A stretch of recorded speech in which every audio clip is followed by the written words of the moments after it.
In Children's Health Watch, we ask mothers questions about their well-being, so their health, their mental health, and we ask about their children. So we ask about their children's health, we weigh and measure their children, and we ask about their daily lives. In April of 2015, Freddie Gray, who was a 25-year-old African-American male, was arrested, and while he was in the custody of the police, it looks like while he was in the police van, he sustained a neck injury that led to his death.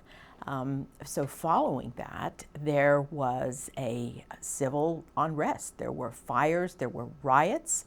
The city was in a state of emergency. The University of Maryland sits right in the middle of the crisis zones. So we were very concerned for the children and families who receive services from us.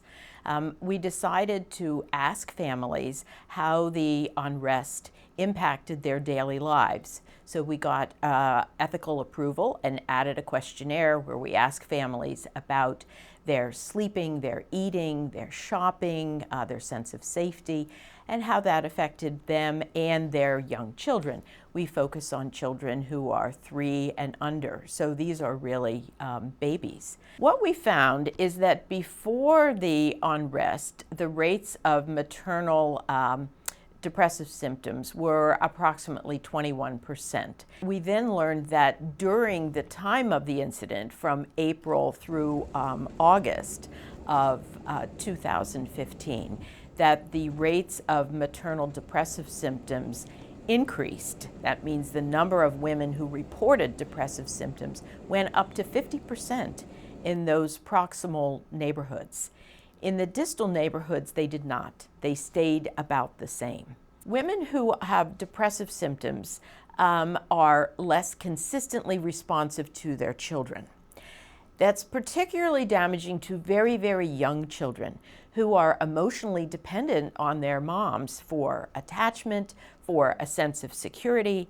And if their moms are feeling depressed and not able to be so responsive to them, then it's very confusing and can be emotionally upsetting to young children.